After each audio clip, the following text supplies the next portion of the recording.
ಎಲ್ಲ ಮಾಧ್ಯಮ ಮಿತ್ರರಿಗೆ ನಮಸ್ಕಾರ, ವೆಲ್ಕಮ್.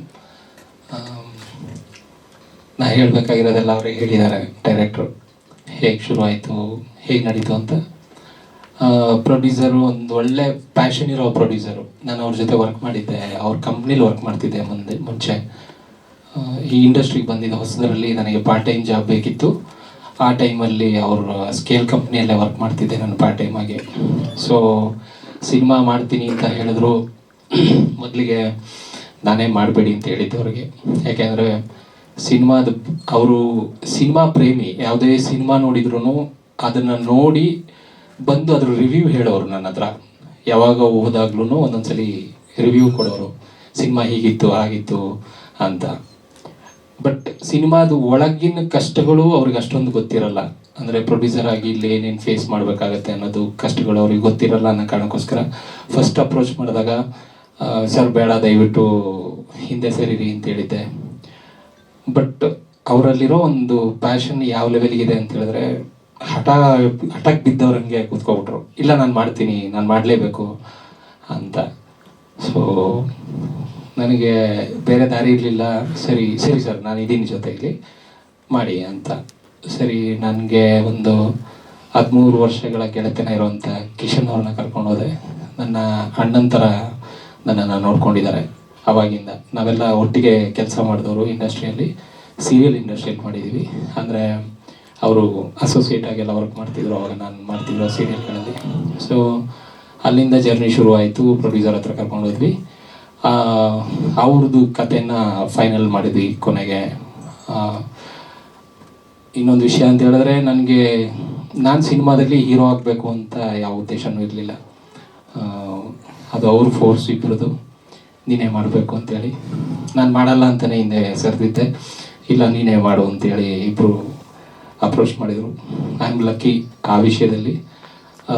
ಅದಾದ ನಂತರ ಸಿನಿಮಾ ಮಾಡ್ತಾ ಹೋದ್ವಿ. ನಮ್ಮ ಗೆಳೆಯರು ಸಾಯಿ ಸರ್ವೇಶು, ನಮ್ಮ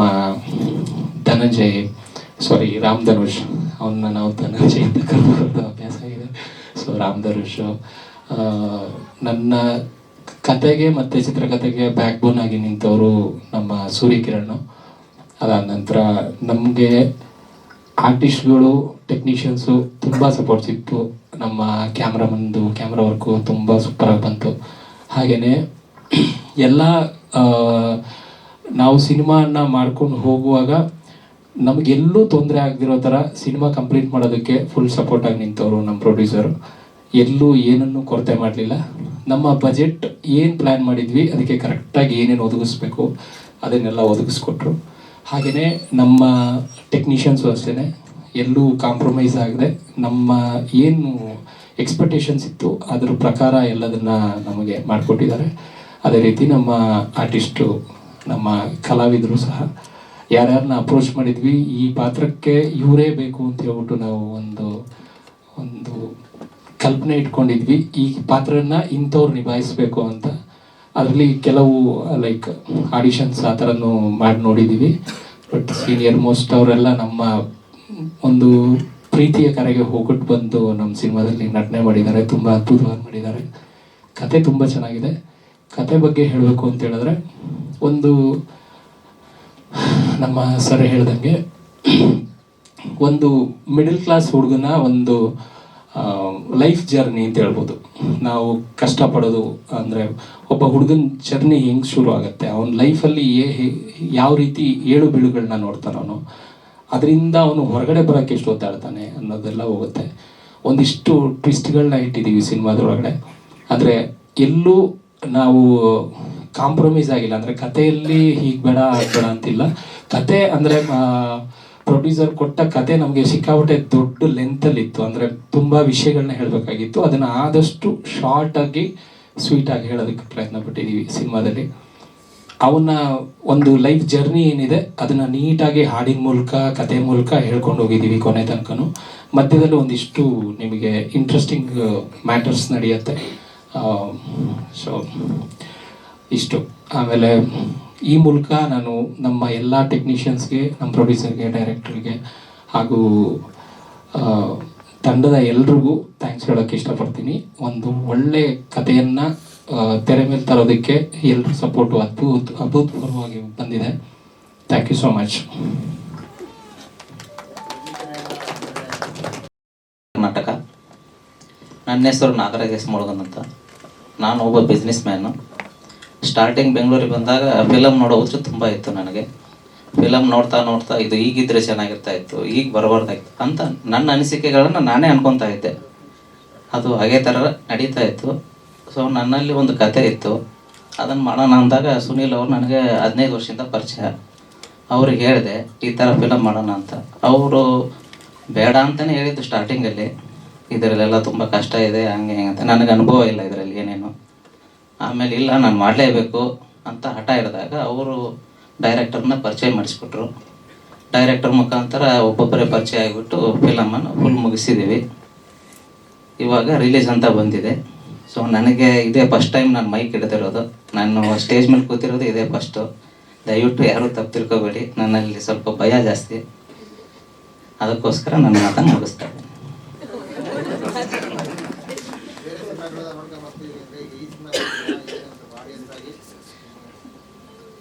ಈಗ ನನ್ನ ಸಿನಿಮಾ ನನಗೆ ಚೆನ್ನಾಗಿದೆ, ಆಡಿಯನ್ಸ್ ಅವರು ನೋಡಿಬಿಟ್ಟು ಅದನ್ನು ಅವ್ರು ಹೇಳಬೇಕು ಸರ್. ಹೌದು, ನನ್ನ ಸಿನಿಮಾ ನನಗೆ ಚೆನ್ನಾಗಿದೆ ಸರ್. ನಮ್ಮ ಮಗು ಅಲ್ವಾ ಇದು, ನಮಗೆ ಚೆನ್ನಾಗಿದೆ, ಫಿಲಮ್ ಚೆನ್ನಾಗಿ ಬಂದಿದೆ. ಡೈರೆಕ್ಟರು ಅಷ್ಟೇ, ನಮ್ಮ ಸುನೀಲ್ ಅವರು ಅಷ್ಟೇ, ಅವ್ರವ್ರಿಗೆ ಏನೇನು ಕೆಲಸ ಇತ್ತು ಅದನ್ನು ನೀಟಾಗಿ 100% ಎಫರ್ಟ್ ಹಾಕಿ ಮಾಡಿದ್ದಾರೆ sir.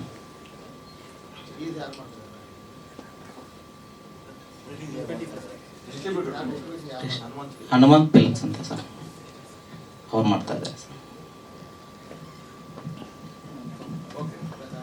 Okay sir, thank you. Jeevan Gowda ಒಂದೆರಡು ಮಾತಾಡಬೇಕು. ಎಲ್ರಿಗೂ ನಮಸ್ಕಾರ. ಮಾಧ್ಯಮ ಮಿತ್ರರಿಗೆ ನನ್ನ ಹೃತ್ಪೂರ್ವಕ ವಂದನೆಗಳು. ನಾನು ಈ ಒಲವಿನ ಪಯಣ ಸಿನಿಮಾದಲ್ಲಿ ನಾಯಕನ ತಂದೆಯಾಗಿ ಆ್ಯಕ್ಟ್ ಮಾಡಿದ್ದೀನಿ. ಒಬ್ಬ ಮಧ್ಯಮ ವರ್ಗದ ರೈತ, 2 ಎಕರೆ ಜಮೀನು ಓನರು. ಈಗ ನನ್ನ ಮಗ ಡಿಗ್ರಿ ಮಾಡಿಕೊಂಡ್ರು ಊರಲ್ಲಿ ಸೋಮಾರಿಗೆ ಅಲ್ದಾಡ್ಕೊಂಡಿರ್ತಾನೆ.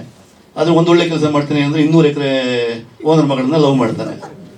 ಸೊ 2 ಎಕರೆ 200 ಎಕರೆ ಮಧ್ಯ ಈ ಒಂದು ಇದನ್ನು ವಾರ ಆಗುತ್ತೆ. ಅಂದರೆ 200 ಎಕರೆ ಓನರು ಇದಕ್ಕೆ ಚಾಲೆಂಜ್ ಹಾಕಿದಾಗ ಆ ಚಾಲೆಂಜನ್ನು ಗೆದ್ದು ಹೇಗೆ ಅವನು ಮದುವೆ ಆಗ್ತಾನೆ ಅನ್ನೋದು ಕತೆ. ಅದ್ರ ನಂತರ ತುಂಬ ಟ್ವಿಸ್ಟ್ಗಳ ಕಥೆಲಿದೆ. ಅದ್ರ ನಂತರದಲ್ಲಿ ತುಂಬ ಅದ್ಭುತ ಟ್ವಿಸ್ಟ್ಗಳಿದೆ. ಸೊ ಇದರಲ್ಲಿ ನಾನು ಪದ್ಮಜರಾವ್ ಅವ್ರ ಕಾಂಬಿನೇಷನಲ್ಲಿ ಮಾಡಿದ್ದೀನಿ.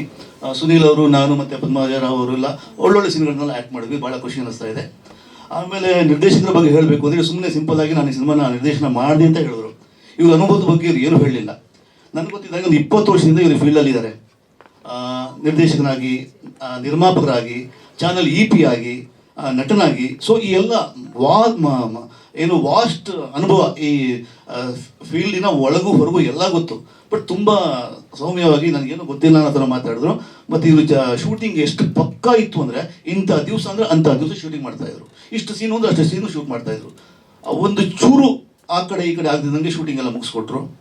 ಆಮೇಲೆ ಇದು ಇನ್ನೊಂದು ಮಾತು ಏನು ಹೇಳಬೇಕು ಅಂದರೆ ನಿರ್ಮಾಪಕರು, ನಿರ್ದೇಶಕರು, ನಾಯಕ, ನಾಯಕಿ ಇವರೆಲ್ಲರಿಗೂ ಇದು ಚೊಚ್ಚಲ ಪ್ರಯತ್ನ. ಫಸ್ಟ್ ಟೈಮ್ ಒಂದು ಮೇಜರಾಗಿ ಮಾಡ್ತಾ ಇರೋದು. ಯಾರೇ ಆಗಲಿ ಫಸ್ಟ್ ಟೈಮ್ ಮಾಡಿದಾಗ ನಮ್ಮ ಫುಲ್ ಎಫರ್ಟ್ ಹಾಕಿ ಮಾಡ್ತೀವಿ. ಯಾಕೆಂದರೆ ಅಲ್ಲಿ ಸಿಗೋ ರಿಸಲ್ಟ್ ಮೇಲೆ ನಮ್ಮ ಮುಂದಿನ ಜರ್ನಿ ಇರುತ್ತೆ. ಒಂದು 10 ವರ್ಷ ನಮ್ಗೆ ಲೈಫ್ ಸಿಗ್ಬೋದು. ಈ ಪಿಕ್ಚರ್ ಚೆನ್ನಾಗಿ ಹೋದರೆ ಒಂದಷ್ಟು ಪಿಕ್ಚರ್ಗಳು ಸಿಗುತ್ತೆ. ಸೊ ಎಲ್ಲರೂ ಶಕ್ತಿ ಮೀರಿ ಈ ಪಿಕ್ಚರ್ನ ಮಾಡಿದ್ದಾರೆ. ಒಂದು ಒಳ್ಳೆಯ ಸಿನಿಮಾ ಬಂದಿದೆ. ಒಲವಿನ ಪಯಣ ಹೆಸರೇ ತುಂಬ ಆಪ್ತವಾಗಿದೆ. ಸೊ ಈ ಪಯಣ ಯಶಸ್ಸಿನ ಪಯಣ ಆಗಲಿ, ಅದಕ್ಕೆ ನಿಮ್ಮ ಸಹಕಾರ ಅತ್ಯಂತ ಮುಖ್ಯ. ಖಂಡಿತ ನೀವೆಲ್ಲ ನಮ್ಮ ತಂಡ ಜೊತೆ ಕೈ ಜೋಡಿಸಿ ಈ ಸಿನಿಮಾ ಸಕ್ಸಸ್ ಆಗೋ ಥರ ಮಾಡಿ. ನಮಸ್ಕಾರ ಸರ್. ನಾನು ಇದ್ರ ಹಿಂದೆ ಹೀರೋ ಆಗಿ ಮಾಡಿದ್ದೀನಿ ಸರ್. ತುಳುವಲ್ಲಿ ಅಪ್ಪೆ ಟೀಚರ್ ಅಂತ ಒಂದು ಸಿನಿಮಾ, ಒಂದು 100 ಡೇಸ್ ಓಡಿದೆ ಸಿನಿಮಾ. ಅದು ಅಲ್ಲಿ ತುಳುವಲ್ಲಿ ಮಾಡಿದ್ದೀನಿ. ಕನ್ನಡದಲ್ಲಿ ಒಂದು 4-5 ಸಿನಿಮಾದಲ್ಲಿ, ಒಂದು ಸಿನಿಮಾದಲ್ಲಿ ಸೆಕೆಂಡ್ ಹೀರೋ ಆಗಿ ಮಾಡಿದ್ದೆ, ಹಿಂಗೆ ಯಾಕೆ ಅಂತೇಳಿ, ಒಂದು 2015-16 ಟೈಮಲ್ಲಿ. ಅದಾದ ನಂತರ ಒಂದು 4-5 ಸಿನಿಮಾದಲ್ಲಿ ಪಾತ್ರವಾಗಿ ಮಾಡಿದ್ದೀನಿ. ಅದರಲ್ಲಿ ಒಂದು ಅತಿರಥ ಸ್ವಲ್ಪ ಸೌಂಡಿಂಗ್ ಸಿನಿಮಾ. ಕಿರುತೆರೆ ನನಗೆ ಒಂದು 14-15 ವರ್ಷದ ನಂಟು, ಅಲ್ಲೇ ಸ್ವಲ್ಪ ಬ್ಯುಸಿ ಆಗಿದ್ದೀನಿ. ಕನ್ನಡದಲ್ಲಿ ಮೊದಲನೇ ಬಾರಿಗೆ ಒಂದು ಮೈನ್ ಲೀಡ್ ಆಗಿ ಇಲ್ಲಿ ಸಿನಿಮಾದಲ್ಲಿ ಕಾಣಿಸ್ಕೊತಾ ಇದ್ದೀನಿ.